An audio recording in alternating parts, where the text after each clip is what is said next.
I suppose in a way it's best to reveal the situation in Egypt just for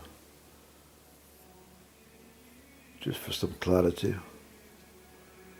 Save me revisiting the subject again. But I had mentioned that my reasons for being delayed in Istanbul must have been purposeful. It's all about timing. Everything, every single thing is down to a split millisecond. I mean,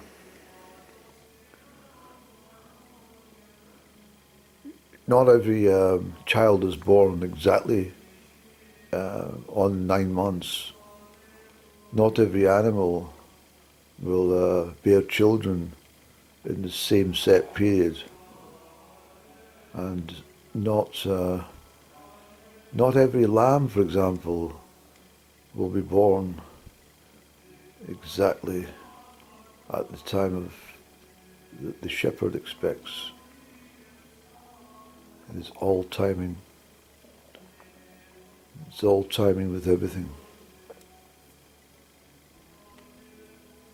And when I was in Istanbul airport, and the person who pushed in lit this and took off this way. I've said it before, I'm sure, but I absolutely thought it was a woman from the long brown, well, almost ankle-length coat. And the first thing that happened to me was I stood completely, I was stopped in my tracks. I literally felt something completely move out of my body. And my very first reaction was, and I said it aloud, she stole my energy.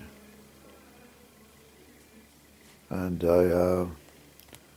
I hastened to chase, carrying my baggage, and I couldn't believe how quickly this person was walking. Really, it was incredible.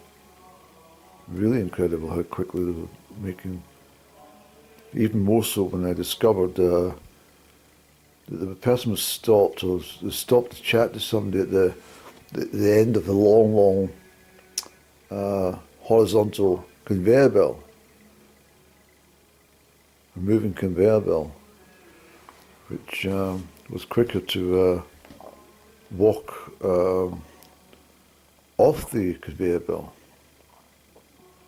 Anyway, I got up and this chap, well, I still thought it was a lady, had revealed he was a gentleman because I could see the big white beard. It was a groomed beard, and he must have been well into his 70s. And he'd obviously taken down the face mask to while he was chatting to someone. And I was going to say, give me my energy back. But this time I felt sort of empowered. And I started to suggest to myself, well, has he stolen my energy, or has he given me energy, or has he taken away some sort of bad energy? And anyway, I didn't think an awful lot more of it afterwards. Well, I did, but not overly so. And then when I was in Egypt, I was sitting at lunch, and I can't remember if it was the first day or the second day. It was the first day. It was the first day there. And I sat down to lunch, and I was staring out ahead across the tables when I saw this woman sitting. And I thought to myself, where have I seen you before? I know your face. And as I sat looking over, I thought, I've dreamt about this. I've dreamt about this whole situation. I looked around, And every single thing that I saw was exactly part of the dream. Now, this dream hadn't come that long ago. It was certainly after Christmas, perhaps even just after New Year. But I dreamt it. It was certainly in the last, well, in the previous 6 weeks before I departed for Egypt. And it became very, very rapid. I'm talking, every single thing was like millisecond, that's happened. And eventually I said to myself, if I turn around to the right and there's an Egyptian employee standing at double doors wearing light-coloured trousers, then I'm in real trouble here. And I turned to the right, and exactly the way he was standing there, even down to the spectacles I saw in the dream. I said to myself, if I turn to the left and look up, there's a cartoon on the television that is all. I looked up and the cartoon was on the television. I absolutely couldn't. Oh. And I suppose you call it a panic attack. Because what I'd said was, oh my God, it's all just been a dream. And what I mean by that is not just the situation in the hotel. It was like, it wasn't even deja vu. It could possibly be deja vu. It was a dream in reality. And I said, oh, it's all a fucking dream. The whole thing is a dream. But as I said that, I felt my mind starting to make that into a reality itself, that everything, and it was turning like that. Everything is just a dream. The whole thing. Every single thing you've seen in your life, everyone you've met, everything you've experienced, every single thing has all been part of a dream. I bolted straight out the restaurant door, and I had to speak to myself very firmly on the walkway to get back to my apartment, my bedroom in the apartment. And I got up there, and the first thing I did, because I didn't have my wristwatch on, I went to the dresser, and I picked it up like that, and it said 10 minutes to 2. I was actually quite in a shambolic state in some respect, but what I said to myself was, this is true. You have been through so many hangovers, where heebie-jeebie, jittery hangovers in your life, but you didn't really think you were, was that happening the night before, or did it really occur, or is this something that's just thinking in your mind? That was a saviour for me, I'm sure. It sounds odd, but it was a saviour for me. When I went to the bathroom, I didn't wipe my face. I just took some cold water and I put it on the back of my neck just to get the sensation of life. And I just repeated myself, it's all okay, Andrew. You see how the candle just went out? It came back on again, its own. Did I get that on camera? The candle literally went out and came back on again, on its own. I thereafter decided that, I decided not to speak into the camera about it, because I thought, well, if I do that, I'm only going to reinforce my whole thought and everything that's happened. My mind actually may begin to think that this is part of the real reality. This is the reality of it all. And so you can understand that I was in a bit of a predicament as to living a dream that I had actually had, but also trying to outwit my mind to say, no, it's not really a dream, it's just the way it was. But it wasn't even deja vu, it couldn't possibly have been deja vu. I hadn't been there before. Not even in spirit. So I had the reason I know it's the first day, because I had signed up for a physio session. And I walked in, I know that was for 3 o'clock, and they told me to come down for 2:30ish. So as I say, it was 10 to 2 in my bedroom. It was the time I got organised, maybe 10 past 2 or something, quarter past. I went down, walked down, and my legs were still a bit rubbery. The sensation in my mind and body was not familiar to me, I'll be honest. And when I went into the place, I was greeted and okay, and it was good to see somebody, but there was this essence of, my God, am I fucking dreaming these people? Are these people real? Am I dreaming? It was very, very frightening. But breathing, I'm talking proper breathing, is the only solution for that type of event. Anyway, I walked and I got changed and stuff, and the girl, she took me by the hand and she guided me along. She said, well, we're going to get you into the steam room. Now, I've been in steam rooms before, but not on my own, if you understand. Any steam room I've been in, there's always been other people there. You know, I'm not in my company, but you know, there's always been other individuals in the steam room. But there's no one else there. And then the steam starts coming out, and it's like it's worse than any thick fog. It's just, you can't see nothing. And I thought, no, I can't, this is not good. My mind's not going to be able to accept this. It was more than claustrophobia. It was really, really testing. So I popped out of the door on 3 occasions, the glass door, into the sort of corridor area. I went back in for the final time, and I said, no. And as I came out, the girl appeared and she says, yeah, are you all right? I says, yeah. I says, but I've had enough of the steam room. She says, that's okay. Come with me, we'll go to the sauna.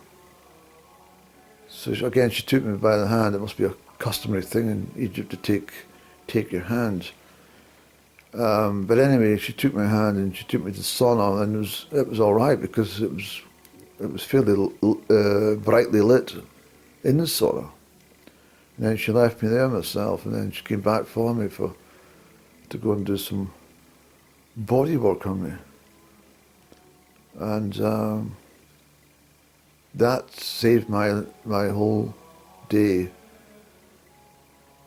The being in the actual company and the relaxation of the massage, and there was such a calming. And afterwards, I just knew I was going to be all right. I tried to think about the whole situation in a kind of more rational way. Was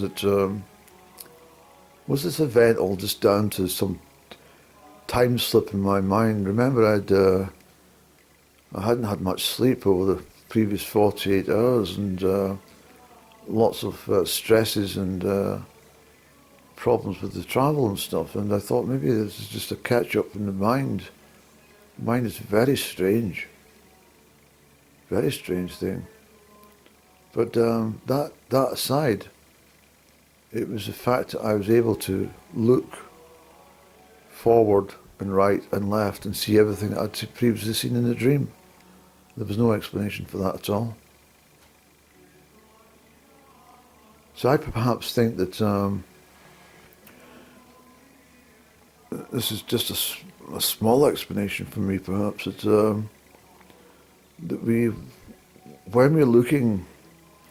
when I'm looking at the candle just now,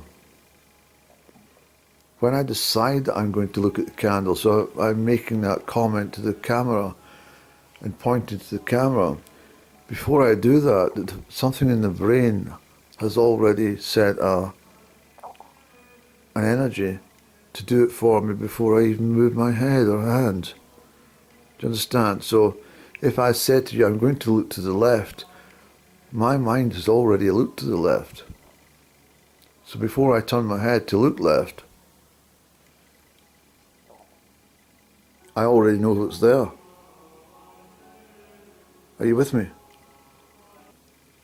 I mean, that's a good example, Andrew, but are you understanding me that there must be some outside force to all of us?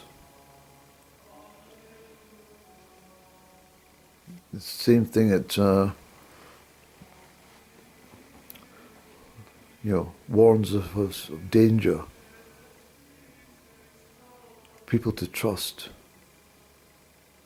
gut feeling, intuition, all that, all these invisible things that we possess.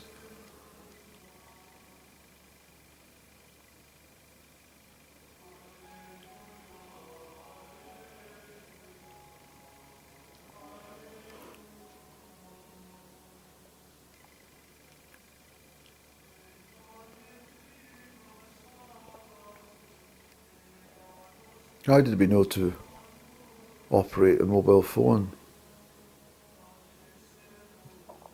How did we really get to grips to work the computer or we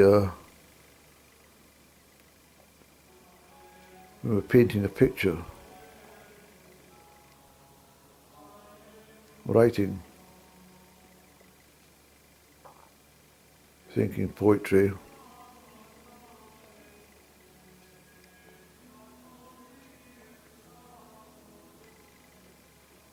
talking.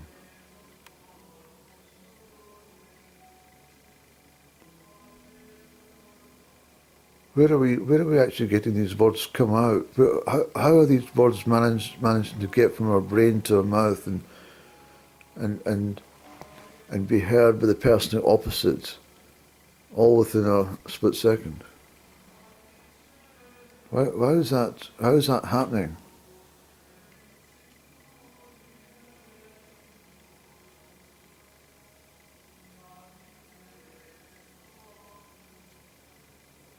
You have a conversation with someone. It's there must be some element of time and effort involved.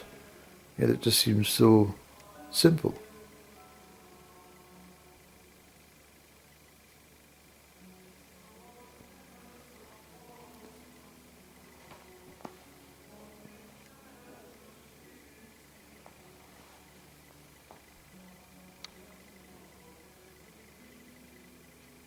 A couple of days before I was going to Egypt, my computer crashed and I had to check in for my flight.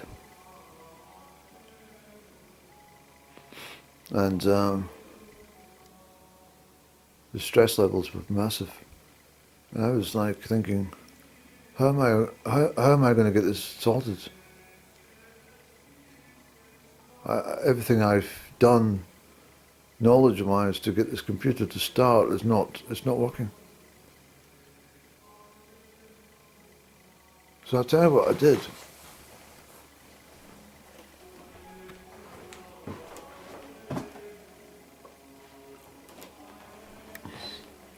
I asked this little lady, who's an angel,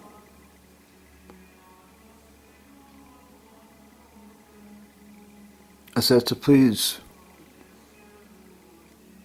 help me get my computer to work because I need it. It's most important.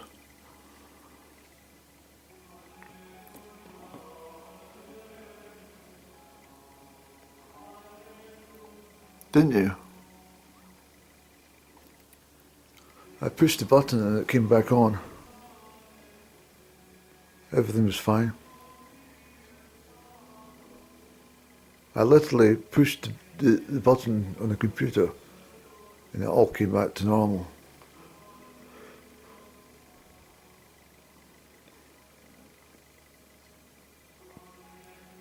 I must have said thank you to this angel 1,000 times.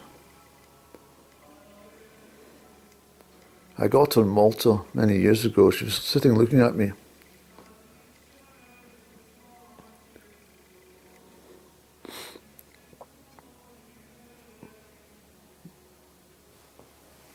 She sits with my friend I also got in Malta, called Mr. Flump. I didn't know there was something called the Flumps. But this is Mr. Flump. Watch Mr. I put this feather on his head. I'm not going off my head, by the way. This is Mr. Flump. If I take his hat off, he gets really grumpy. He doesn't like it. I bought him in Malta along with the angel.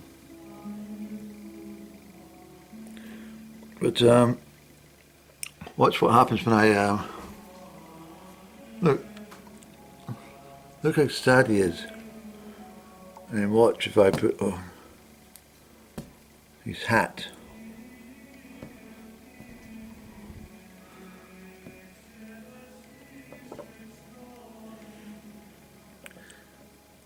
The right way around, Mr. Flump. Oh God.